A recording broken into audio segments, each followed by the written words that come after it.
Welcome back, travelers. In today's adventure, we travel to Dollywood in Pigeon Forge, Tennessee to watch the Wings of America show. Wings of America is about birds that you will see across America.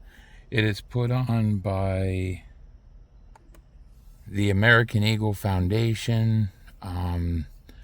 They have multiple different birds, including an American eagle, a turkey buzzard, a black vulture, and some hawks, I believe. Hike our way all the way through the Great Smoky Mountains and end up atop our nation's capital. Wings Across America show we'll explore all the habitats these birds. Coffee stain on my old passport, smells like stories I can't tell. Roll back, chasing through the terminal, shoes untied, you're laughing hard. We trade seats for window magic, clouds stack up like a postcard. We got a ticket to every road, every ride, every day. Hands up high, let the world spin wide. I'm a runaway heart, you're a fearless smile. From the gate to the breaking door. Love feels like an amusement park. Going so far. Well, that is so great to hear. Welcome to the Wings of America Theater. My name is Haley, I'm Tal. and we are AV Care Specialists here with the American Eagle Foundation, a nonprofit organization where we house and care for around 80 non-releasable birds of prey. Now, non-releasable means that all of our birds have been seen by both a veterinarian and a wildlife agency, and it has been determined that they would not survive on their own in the wild due to reasons like illness, injury, and human imprinting. We're going to go on a little bird's eye view tour of America today, exploring some of these amazing species, their habitats, and a little bit about their conservation. But before we can get into all of that, Tal needs to go get our first bird ready, so everybody say bye, Tal! And now you are stuck here with me for everybody's favorite part of the show, the safety guidelines. But we do have a special show here, so there are some rules that go along with that. Because not only are we going to have live birds up here on stage, but some of them will be coming down in the crowd to you, maybe even flying over your heads a little bit. So while we are down amongst the crowd, we need to make sure that those aisleways stay clear for us. We also need you guys to remain seated. Too much movement can spook our birds. So if you need to leave the theater for any reason, just please wait until us and our birds are safely back on stage or behind stage. Additionally, while our birds are very cute, they are not so cuddly, so please don't reach out and try to touch any of them. Those talons and beaks are quite sharp. We know that Dollywood sells some very tasty treats, but if you do have any food with you, please make sure that remains covered and stored safely under your seats, because our birds are trained to come to food, and while they love their fish and rat and quail and all of that they get from us here, they have learned about the existence of cinnamon bread. We would love for your food to remain yours. We'd love for you guys to take all the photos and videos that you would like. Feel free to tag us in any of those if you post them. We do love to see it. Just please make sure that for any of those, your flash is turned off, because our birds are light sensitive, and again, we don't want anybody getting spooked here today. If any of our birds do get spooked, they'll probably do what they always do and fly right up into these rafters. They'll be safe up there. You'll be safe down here. As long as you don't do what some of you just did and look up with your mouth open. You don't want to do that if this goes from Dollywood to Splash Country. But with all of that being said, who's ready to see some awesome birds? Alright, that was pretty good. But this is our final show of the day, and we need to make sure these birds are hyped up enough to get them through the rest of the day. So let's try that one more time. Who's ready to see some awesome birds?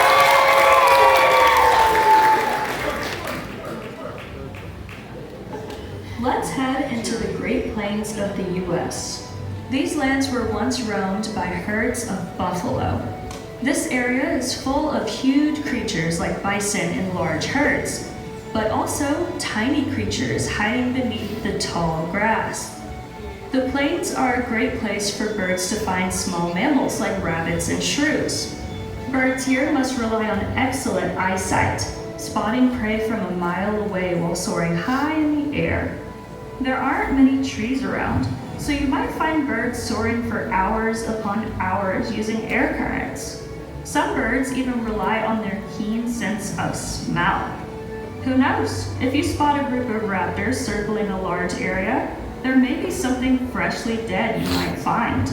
There's all kinds of high flyers out here, and I think one of them might be soaring nearby. Alright everybody, when it comes to vultures, are we thumbs up or thumbs down, people? Let me see. Alright, mostly thumbs up, that is good to see. There were a few thumbs downs, which, always happens. So, for our thumbs up people, thank you, we love you, you are always welcome here at Wings of America. For our couple thumbs down folks, there's an exit right there and right there. Now, just kidding, obviously not going to throw anybody out, but I am going to talk to you about vultures for just a minute, tell you why we think they're just so great. Now, across the United States, we have three kinds of vultures. There's that California condor, which only pretty much in California and very critically endangered. And everywhere else, we have the turkey vulture, which is quite a large bird, has that bright red head, and surprisingly one of the best senses of smell in the whole animal kingdom. Then we have the black vulture, which is about half the size.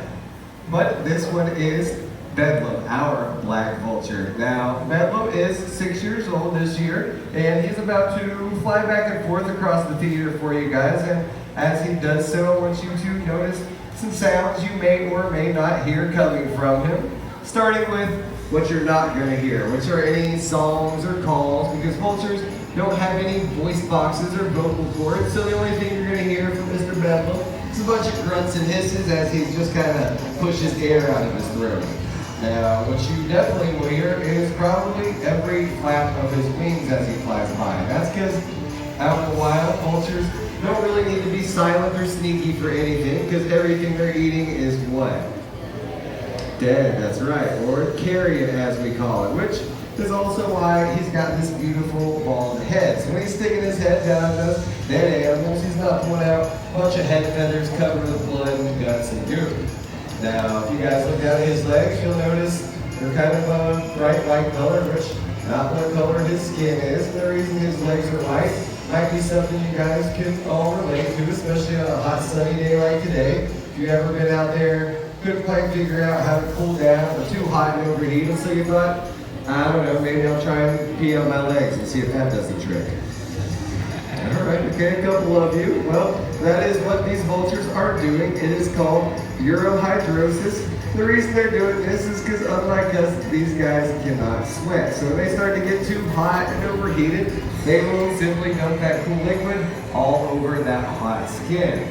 Now, you guys probably have heard vultures have some pretty strong stomach acid, which is true. So strong, they're not just eating a bunch of stinky dead animals off the ground, they're also eating any disease that dead animal might have had with it, such as rabies, anthrax, botulism, E. coli, you name it. If the vulture eats that dead animal had any diseases, that disease is gone. We don't have to worry about it anymore. Now, we also know when things die, they release a bunch of gases out into the world. Those gases aren't always necessarily good for us. So a few years ago, scientists did a study to figure out just how many of those gases these vultures were taking care of. They found out that in the Americas alone, every year, vultures eat the equivalent of about 2.5 million cars worth of greenhouse gases out of the environment. So not only are they cleaning up a bunch of stinky dead animals off the ground, which we would otherwise have to deal with, they're also ridding us of a bunch of diseases and quite literally cleaning up the air for us while they're at it. Now, they're also very smart birds. They're definitely the smartest birds on our team here. They say they've got the average intelligence of about a 4 to 5 year old human child. So, like any human child, if you leave them alone long enough, they'll probably find a way to start their own social media accounts.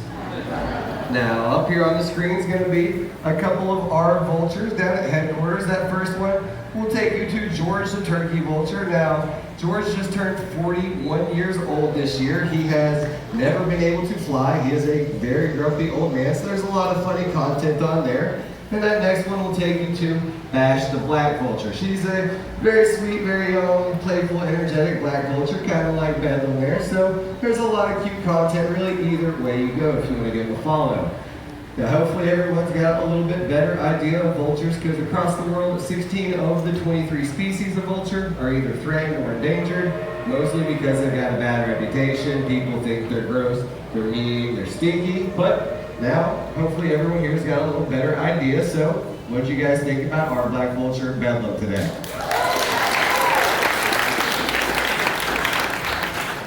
We've now made it here to the Great Smoky Mountains.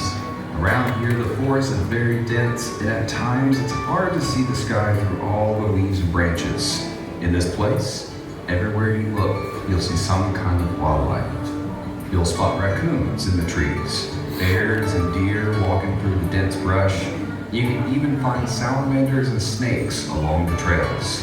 The trees around here almost never end. Seem like the perfect place for some birds to go unseen. Raptors around here build nests high in the canopies, or even find a hole in a tree.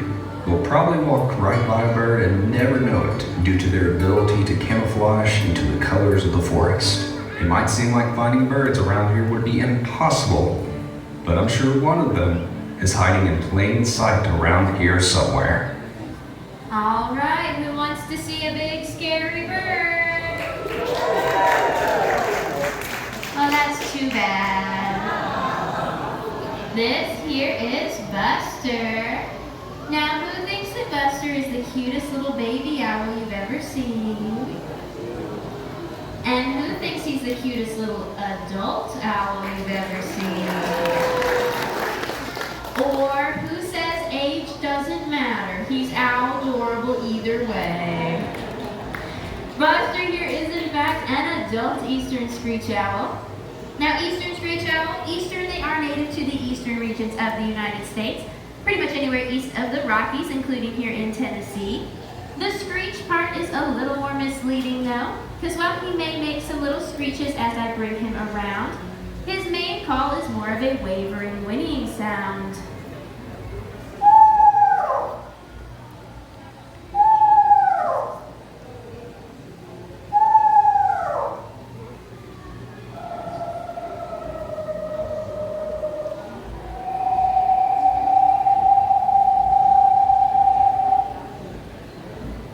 Now Buster here is what we refer to as a gray phase eastern screech owl. They do come in a couple of different colors. Up on screen you can see the red phase, and further south towards Florida there is also a brown phase. Now as I bring him around, you'll get a good look at those two cute little feather tufts on the top of his head.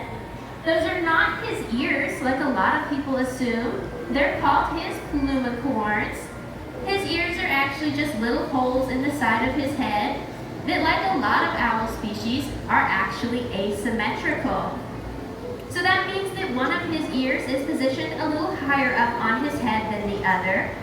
And if you've ever tilted your head to the side as you were really trying to listen in on something, you may be able to guess why they have this adaptation. Because it allows them to really pinpoint where sounds are coming from as they're hunting late at night. Because being nocturnal predators, they do rely on their hearing more so than their vision when they're hunting.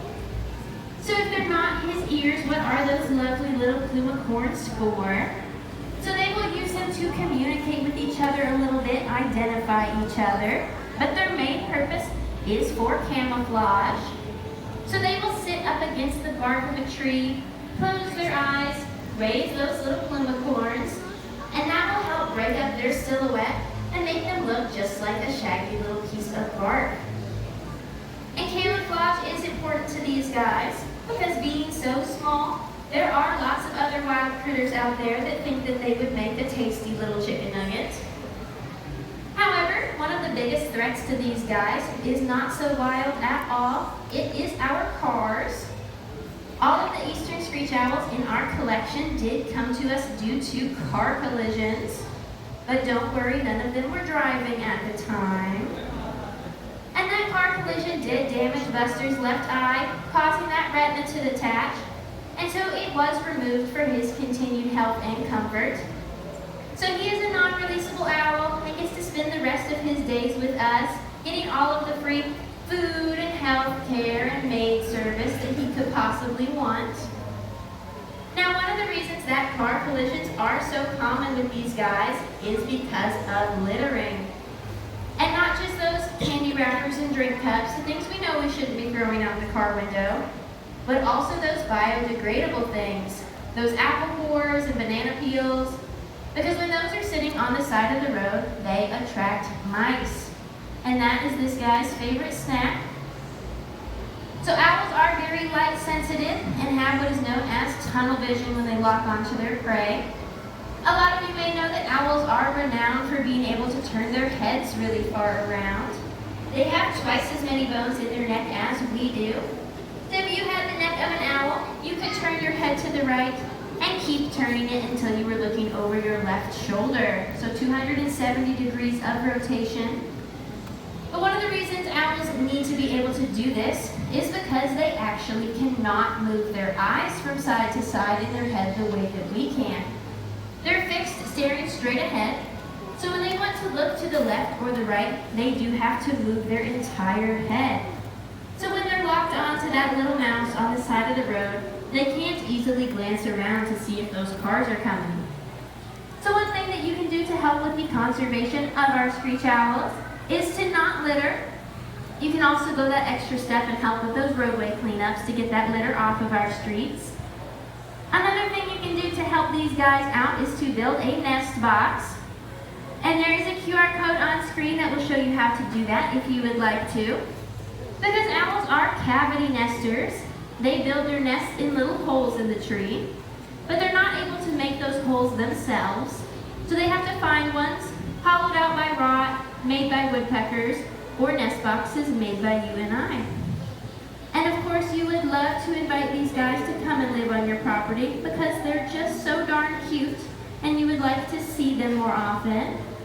But they'll provide you a benefit as well, getting rid of those pesky mice, those creepy crawlies, those grasshoppers and spiders. They'll snack on about just anything smaller than them. Now, as I have brought Buster around, I'm sure you all have fallen absolutely in love with him. And how many of you want to just wrap him up, stick him in your purse or pocket, and take him home with you today? Yeah, that would be a felony though. All of our native species are protected.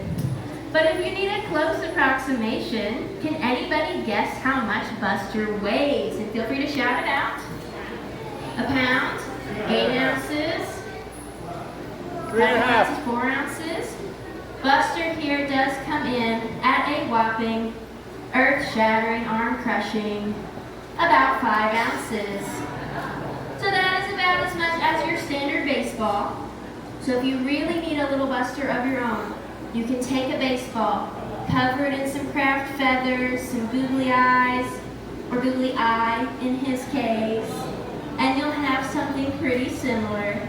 Or of course you can build one of those nest boxes and maybe a little Buster will come and make your yard his home. But can I get a round of applause for Buster?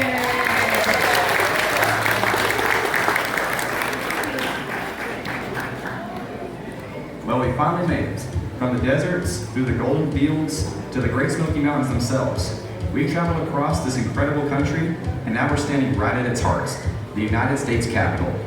This is the place where history is made, where ideas shape the course of our country, and where the American spirit stands tall. From sea to shining sea, we've seen it all. Every beautiful place that birds call home. But even up here, something is still missing. A bird as bold and resilient as the nation it represents. One that has soared above every landscape we've crossed, watching over rivers, mountains, and cities alike, and following us here all along the way. We've journeyed across an entire country, and now, at the heart of it all, it's time to meet the bird that stands as a symbol of everything we've seen and everything we believe in. Get ready to meet the one that started it all, America's national bird, the bald eagle. Ladies and gentlemen, Challenger, the bald eagle.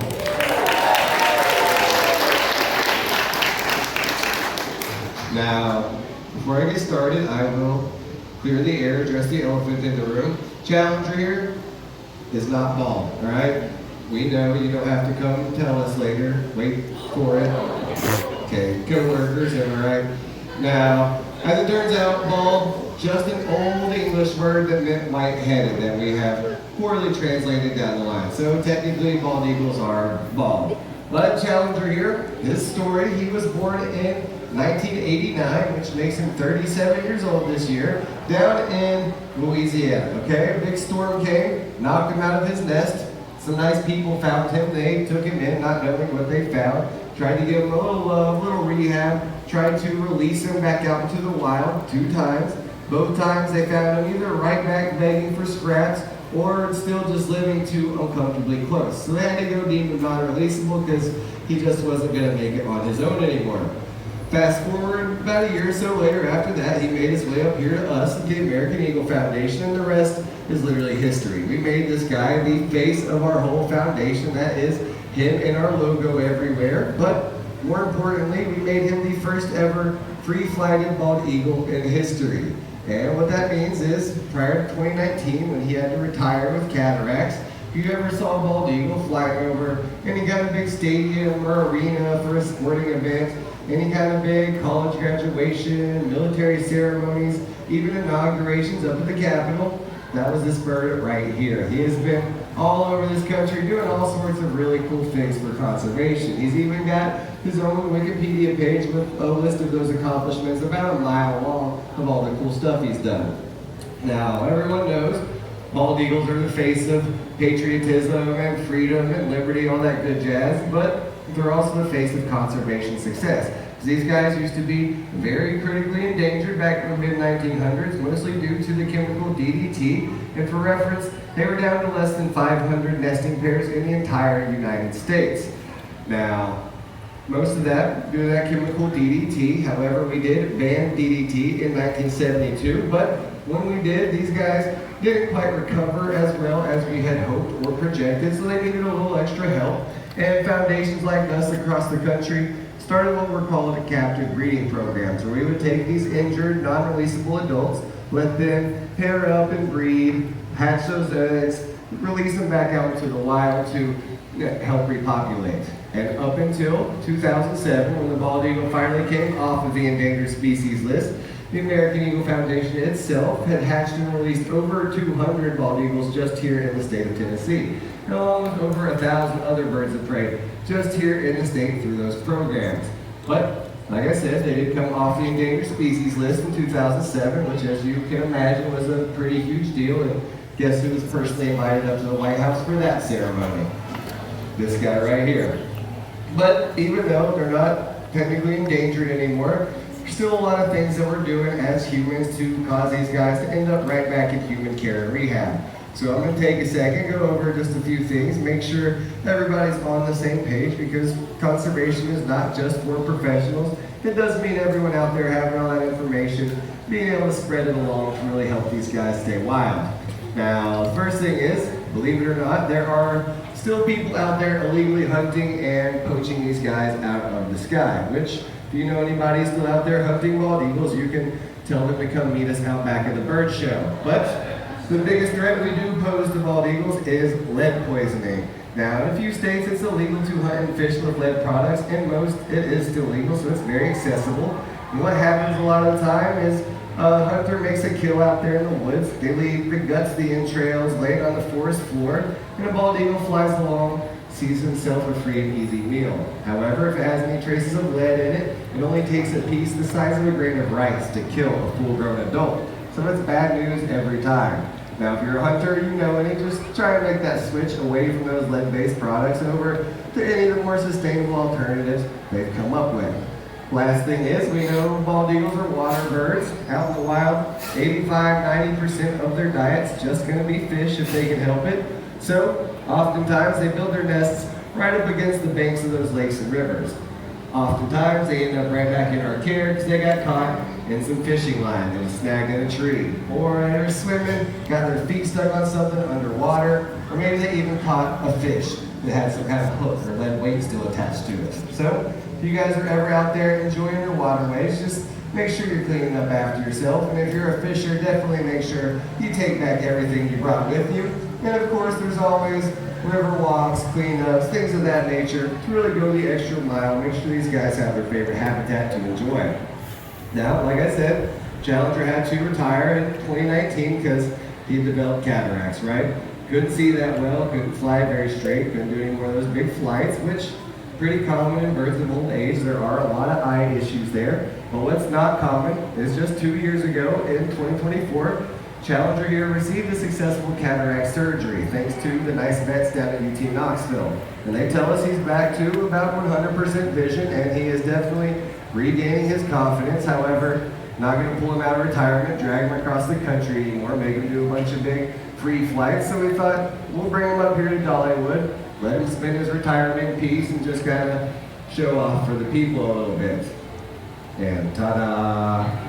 This is what he does now. You guys saw his one trick right at the beginning.